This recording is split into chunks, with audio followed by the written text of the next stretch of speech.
March 2-ാം തീയതി ഞായറാഴ്ച.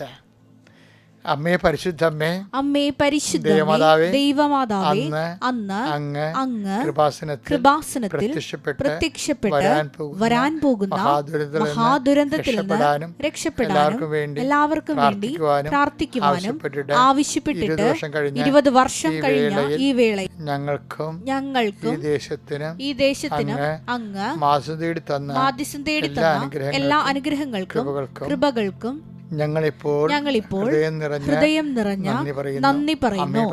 അമ്മേ പരിശുദ്ധമേ, ജപമാല മാതാവേ, സകല കൃപാസനം പ്രാർത്ഥനയോടും ചേർത്ത് ഞങ്ങളിപ്പോൾ പ്രാർത്ഥിക്കുന്ന ഈ കുടുംബത്തിന്റെ പ്രത്യേക നിയോഗം. മക്കളെ,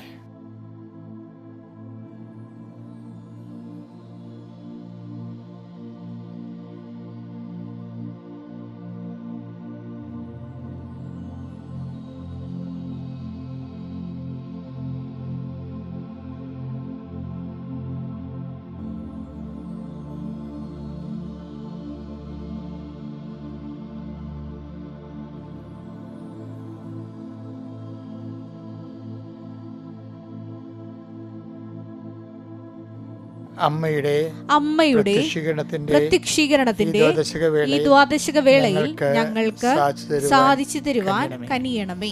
വിശ്വാസ പ്രമാണം. സർവശക്തനായ പിതാവും ആകാശത്തിന്റെയും ഭൂമിയുടെയും സൃഷ്ടാവുമായ ദൈവത്തിൽ ഞാൻ വിശ്വസിക്കുന്നു. അവിടുത്തെ ഏകപുത്രനും ഞങ്ങളുടെ കർത്താവുമായ ഈശോമിശിഹായിലും ഞാൻ വിശ്വസിക്കുന്നു. ഈ പുത്രൻ പരിശുദ്ധാത്മാവിനാൽ ഗർഭസ്ഥനായി കന്യകാമറിയത്തിൽ നിന്ന് പിറന്ന് പൊന്തിയോസ് പീലാത്തോസിന്റെ കാലത്ത് പീഡകൾ സഹിച്ച് കുരിശിൽ തറയ്ക്കപ്പെട്ട് മരിച്ച് അടക്കപ്പെട്ട് പാതാളങ്ങളിൽ ഇറങ്ങി മരിച്ചവരുടെ ഇടയിൽ നിന്ന് 3-ാം നാൾ ഉയർത്ത് സ്വർഗത്തിലേക്ക് എഴുന്നള്ളി സർവശക്തിയുള്ള പിതാവായ ദൈവത്തിന്റെ വലതുഭാഗത്തിരിക്കുന്നു. അവിടെ നിന്ന് ജീവിക്കുന്നവരെയും മരിച്ചവരെയും വിധിക്കുവാൻ വരുമെന്നും ഞാൻ വിശ്വസിക്കുന്നു. പരിശുദ്ധാത്മാവിലും ഞാൻ വിശ്വസിക്കുന്നു. വിശുദ്ധ കത്തോലിക്കാ സഭയിലും പുണ്യവാന്മാരുടെ ഐക്യത്തിലും പാപങ്ങളുടെ മോചനത്തിലും ശരീരത്തിന്റെ ഉയർപ്പിലും നിത്യമായ ജീവിതത്തിലും ഞാൻ വിശ്വസിക്കുന്നു. ആമേൻ.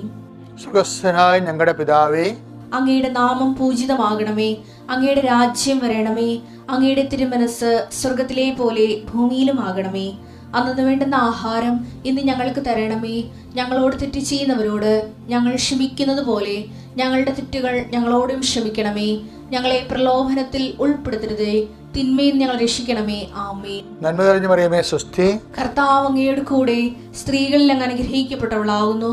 അങ്ങയുടെ ഉദരത്തിൻ ഫലമായി ഈശോ അനുഗ്രഹിക്കപ്പെട്ടവനാകുന്നു. പരിശുദ്ധ മറിയമേ, തമ്പുരാന്റെ അമ്മേ, പാപികളായ ഞങ്ങൾക്ക് വേണ്ടി ഇപ്പോഴും ഞങ്ങളുടെ മരണസമയത്തും തമ്പുരാനോട് അപേക്ഷിക്കണമേ. ആമേൻ. എൻ്റെ പ്രിയപ്പെട്ടവരെ, നമ്മൾ പരീക്ഷ തന്നെയാണ് വിഷയം. പരീക്ഷ കുഞ്ഞുങ്ങളൊക്കെ വിളിച്ച് ഉണർത്തെ അമ്മമാരെ കൂടെ നിർത്തണമെന്ന് ഞാൻ നേരത്തെ പറഞ്ഞിട്ടുണ്ടായിരുന്നു.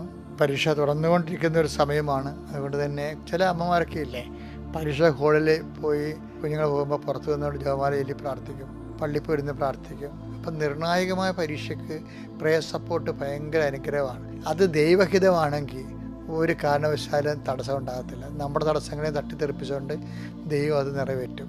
അപ്പം നമ്മുടെ തടസ്സങ്ങളൊന്നും മാറാൻ വേണ്ടിയാണ് നമ്മൾ ശരിക്കും പറഞ്ഞാൽ പ്രാർത്ഥിക്കണത്. നമ്മളുടെ ദൈവതിരുസന്നിധി നമുക്കുള്ള ചില തടസ്സങ്ങളൊക്കെ ഇല്ലേ, ദൈവത്തെ നിരക്കാത്ത നമ്മുടെ പഴയ ഫയലൊക്കെ പരിശോധിക്കണമെങ്കിൽ പ്രാർത്ഥിക്കാൻ പോലും നമുക്ക് ചിലപ്പോൾ അനുവാദം തരത്തില്ല. ചില ആൾക്കാർക്ക് അപ്പോയിൻമെൻറ്റ് കൊടുക്കത്തില്ല, കാണാൻ അനുവദിക്കത്തില്ലെന്ന് പറഞ്ഞാൽ കാണാൻ അനുവദിച്ചില്ലെന്നൊക്കെ പറയത്തില്ല. അതുപോലെ തന്നെ പഴയ ഫയലുള്ളത് കൊണ്ടാണ് ഈ കാണാൻ അനുവദിക്കാത്തത്. അപ്പം അതുകൊണ്ട് തന്നെ നമ്മുടെ പ്രാർത്ഥനകളും അതുപോലെ തന്നെ ഉപപ്രവർത്തനങ്ങളും പ്രേക്ഷിത പ്രവർത്തനങ്ങളും എല്ലാം നമ്മുടെ യോഗ്യതയെ വർദ്ധിപ്പിക്കാനാണ്, ദൈവത്തിൻ്റെ കരുണയെ പ്രജ്വലിപ്പിക്കാൻ വേണ്ടിയാണ് ശരിക്കും പറഞ്ഞാൽ. കാര്യം ആ ഒരു കാര്യം പ്രാർത്ഥിക്കാൻ കർത്താവ് തന്നെ പറഞ്ഞിട്ടുണ്ടല്ലോ. അതുകൊണ്ടാണ് നമ്മൾ പ്രാർത്ഥനയ്ക്ക് പ്രാധാന്യം കൊടുക്കുന്നത്. കർത്താവ് ഇതിൻ്റെ ഉന്നതമായ നാമത്തിൽ സ്തോത്രം ചെയ്യുന്ന പരീക്ഷാ കുഞ്ഞുങ്ങളെ സമർപ്പിച്ച് പ്രാർത്ഥിക്കുന്ന നിശ്ചയം. പരീക്ഷയ്ക്ക് വേണ്ടി ഓരോ വിഷയം, കുറച്ച് വിഷയങ്ങൾ കഴിഞ്ഞു, ചില വിഷയങ്ങളെക്കുറിച്ച് ഡൗട്ടുണ്ട്, ചില വിഷയങ്ങൾ കൂട്ടി നോക്കിയിട്ട് അത്ര തൃപ്തിയല്ല. അങ്ങനെ പലതരത്തിലുള്ള വിവിധ വിചാര വിജിംഭൃതരായിട്ടാണ് ആൾക്കാർ കുഞ്ഞുങ്ങളെ ജീവിക്കണത്. അവരെല്ലാം സമർപ്പിച്ച് പ്രാർത്ഥിക്കുന്ന ഈശോയെ, എവിടെയെങ്കിലും മിസ്സായി പോയിട്ടുണ്ടെങ്കിൽ അടുത്ത സബ്ജക്റ്റ് കൊടുത്താൽ ടാലി ആകാൻ കർത്താവ് നിൻ്റെ പ്രത്യേക അനുഗ്രഹം നൽകണം പ്രാർത്ഥിക്കുന്നു. ഓരോ വിഷയത്തിൽ കർത്താവ് ഇപ്പോഴും മക്കൾ പറയണത് എങ്ങനെയെങ്കിലും ജയിച്ചാൽ മതി, പക്ഷേ അങ്ങനെയല്ല.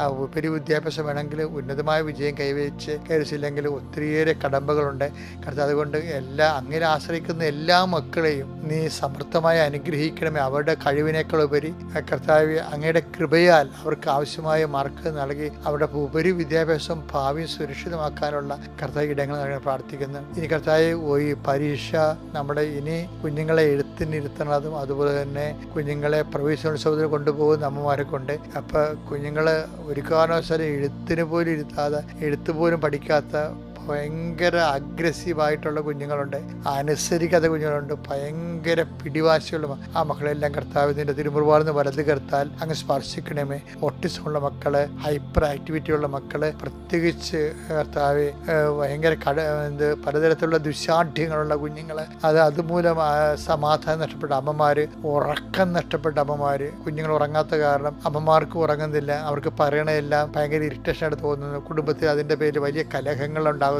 പരസ്പരമുള്ള ഇഷ്ടപ്പെടാത്ത വർത്തമാനങ്ങൾ പറഞ്ഞ് മാനസികമായിട്ട് അകന്നു പോകുന്നു. അങ്ങനെയുള്ള എല്ലാ സാഹചര്യങ്ങളെയും കർത്താവ് നീ ഏറ്റെടുക്കണേ പ്രാർത്ഥിക്കുന്നു. കർത്താവ് പുതിയ കുടുംബക്കാരെ, പുതിയ ജീവിതങ്ങളൊക്കെ ആരംഭിച്ചിരിക്കുന്നവരെല്ലാം നീ സന്ധിക്കണേ പ്രാർത്ഥിക്കുന്നു. അവരുടെ ഭാവി കർത്താവെ അവരുടെ സുരക്ഷിതമാക്കുന്നതിന് ആവശ്യമായ അവരുടെ നടപടിക്രമങ്ങളെ കുറ്റമറ്റമാക്കുകയും കർത്താവ് സമയമോ പണമോ ദാനമോ വ്യർത്ഥമാകാതിരിക്കാൻ അവരെ കർത്താവ് പ്രത്യേകമായി അവരുടെ ചിന്താ പദ്ധതികളെയും പ്രവർത്തന രീതികളെയും അങ്ങ് ആശീർവദിക്കണം പ്രാർത്ഥിക്കുന്നു. ഇന്ന് യാത്ര ചെയ്യുന്നവരെ, യാത്രക്ക് പോകുന്നവര്, പരീക്ഷയ്ക്ക് പോകുന്നവര്, കോടതി പോകുന്നവര്, തൊഴിലിടങ്ങളിൽ തൊഴിലിന് വേണ്ടി പോകുന്നവര്, ഓഫീസിൽ പോകുന്നവര്, ഓരോ കുടുംബത്തിന്റെ ഓരോരോ കാര്യങ്ങളുടെ നിർവൃത്തിക്ക് വേണ്ടി ഓരോരോ സ്ഥലങ്ങളിലേക്ക് വ്യക്തികളെ കാണാൻ പോകുന്നവര്, കേൾക്കാൻ പോകുന്നവര്, എന്റെ കർത്താവിന്റെ ഉന്നതമായ നാമത്തിൽ സഭയുടെ അധികാരത്തിൽ കൃപാസം അൾത്താറെ ജീവനോടെ പ്രത്യക്ഷപ്പെട്ട പരിശുദ്ധ അമ്മയുടെ മധ്യസ്ഥത്തില് ഞാൻ നിങ്ങളെ ഇന്നത്തെ ദിവസത്തെ ആശീർവദിക്കുന്നു.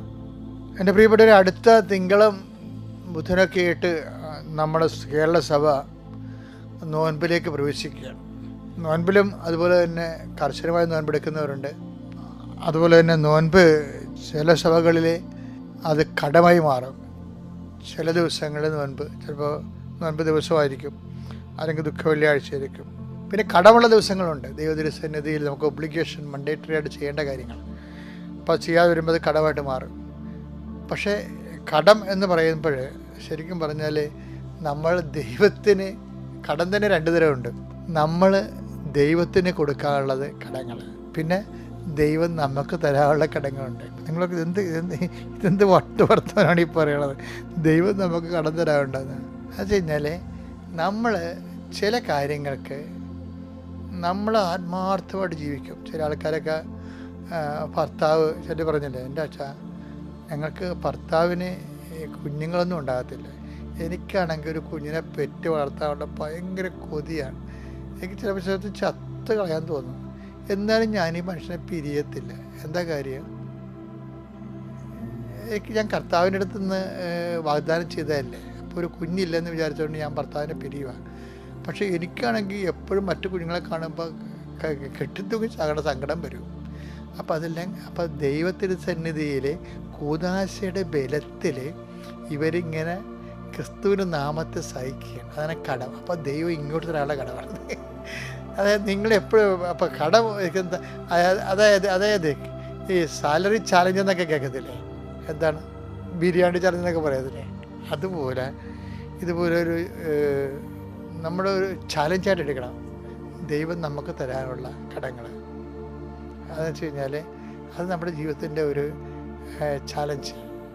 മുൻപ് കാലത്തും എല്ലാ കാലത്തും നമ്മൾ ഒരു കടക്കാരനായി മാറുന്നതിനേക്കാളുപരി എപ്പോഴും കണക്ക് വെക്കുമ്പോൾ കർത്താവിന് ഇങ്ങോട്ട് തരാനുണ്ടാകണം എന്ന് വെച്ചാൽ അഹങ്കാരം കൊണ്ട് അങ്ങനെ പറയണതല്ല ശരിക്കും പറഞ്ഞാൽ, മറിച്ച് നമ്മൾ സുവിശേഷമായിട്ട് ജീവിക്കുമ്പോൾ നിങ്ങൾ ഓർക്കൽ ദൈവത്തിൻ്റെ ആനുകൂല്യത്തെ പ്രതി നമുക്ക് ഡേ ടു ഡേ കർത്താവ് ക്യാഷ് ക്ലിയറൻസ് നടക്കുന്ന ഒരു കമ്മ്യൂണിക്കേഷൻ, ഒരു ബിസിനസ് റിലേഷൻ അല്ല ദൈവം നമ്മളുമായിട്ടുള്ളത്.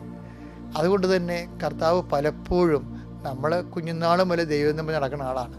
പക്ഷേ നമ്മൾ ഒരു 12 വയസ്സിൽ പ്രാർത്ഥിച്ചതാണ്, കർത്താവ് എനിക്കൊരു കുടിയനെ തരരുത് കേട്ടാ, എനിക്ക് ജീവിക്കാൻ പറ്റത്തില്ല എന്ന് നമ്മൾ 12 വയസ്സ് പ്രാർത്ഥിച്ചതാണ്. അത് കെട്ടണ വരെ പഠിച്ചിട്ടുണ്ട്. പക്ഷെ കെട്ടിക്കഴിഞ്ഞപ്പോൾ തന്നിരിക്കണ കുടിയനെയാണ്. അപ്പോൾ ആരാണ്? ദൈവം കടക്കാരനായി. നമുക്ക് അപ്പോൾ ചില ആൾക്കാർക്ക് പരിശുദ്ധാത്മ ഉള്ളവർക്ക് അത് ഭയങ്കര ആഘോഷം എടുക്കും. എന്താണ്? കർത്താവെ കണക്ക് വെച്ചാൽ നീ എനിക്ക് തരാനുള്ളൂ, അങ്ങനെ പറയാനുള്ള ഒരു അവസ്ഥ ഉണ്ടെങ്കിൽ നമ്മൾ രക്ഷപ്പെട്ടു.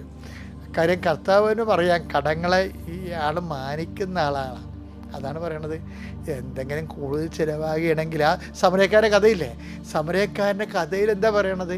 അയാളെ കൊണ്ട് സത്തത്തെ കൊണ്ട് ചികിത്സിച്ച് എന്നിട്ട് സത്രക്കാരനോട് പറയണേ, ഇവനെ ഏറ്റെടുത്തിരിക്കണില്ലേ, എന്തെങ്കിലും നിങ്ങളുടെ കയ്യിൽ നിന്ന് കൂടുതൽ ചിലവാകാൻ സാധ്യതയുണ്ട്.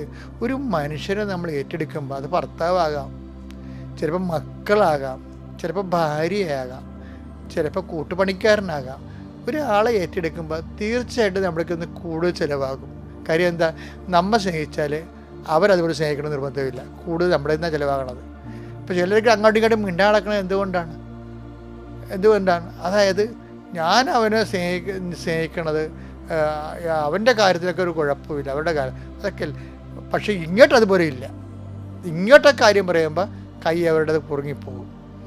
അപ്പം നമ്മളെ അങ്ങോട്ട് സ്നേഹിക്കുന്ന കാരണം അത് ചിലപ്പോൾ ഇങ്ങോട്ട് തിരിച്ച് കിട്ടത്തില്ല. ചെറിയ മനഃപൂർവ്വം തരത്തില്ല. മുതലെടുപ്പ് പാടി ഉണ്ടാവില്ല. അതൊക്കെ ഉണ്ടാവും. ഭൂമിയിലുള്ളതാണ് ഇതൊക്കെ. അപ്പോൾ ചൊവ്വാഗ്രഹിന്ന് വന്നതല്ല, എല്ലാ വീടും ഉള്ളതാണ്. കൂടുതൽ ഒരാളെ കെയർ ചെയ്യുമ്പോൾ കൂടുതൽ ചിലവാകും. ഇപ്പോൾ ഒരു ഓട്ടിസം കുഞ്ഞിനെ വളർത്തുകയെന്ന് വെച്ച് കഴിഞ്ഞാൽ സാധാരണ കുഞ്ഞിനെ വളർത്തുമ്പോൾ നമുക്ക് ഇങ്ങോട്ടാണ് വരുമാനം കിട്ടുന്നത്. വളർത്തി വലുതായിപ്പോൾ ഒന്ന് വരുമാനം കിട്ടിയെങ്കിൽ ഒരു സന്തോഷം ജീവിക്കുമ്പോൾ നമുക്ക് സന്തോഷം ഉണ്ടാകത്തില്ലേ? അപ്പോൾ അതൊരു വരുമാനമല്ലേ? പക്ഷേ ഒരു ഓട്ടിസം കുഞ്ഞിനെ വളർത്തുന്ന നോക്കിയേ, എല്ലാവരും അപ്പനും പേർക്കും അമ്മയും പേർക്കും എല്ലാവരും പേർക്കും. ചിലവർ ഇതും ചത്ത് കിട്ടിയാൽ മതി ചോദിക്കും. അവരത്രയും അനുഭവിച്ചിട്ട് എനിക്ക് സങ്കടം, ഈ ഓട്ടിസംകാരുടെ അമ്മമാരെ കാണുമ്പോൾ എനിക്ക് സങ്കടം വരും. പാവത്തുങ്ങൾ എന്തും അവർ സന്തോഷമൊന്നും ഇല്ല.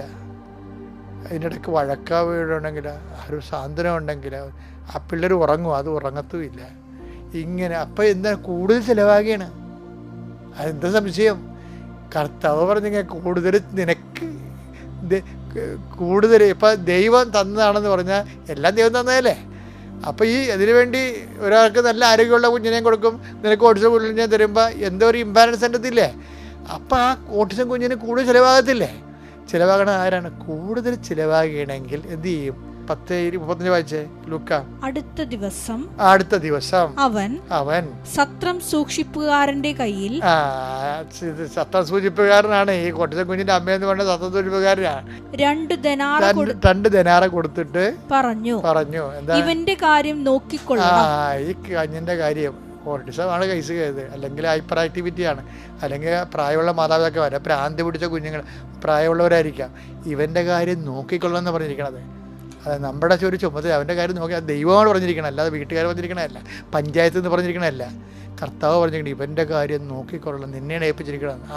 കൂടുതലായി എന്തെങ്കിലും ചെലവാകുന്നെങ്കിൽ ചെലവാകുമെന്ന് കർത്താവിനറിയാം.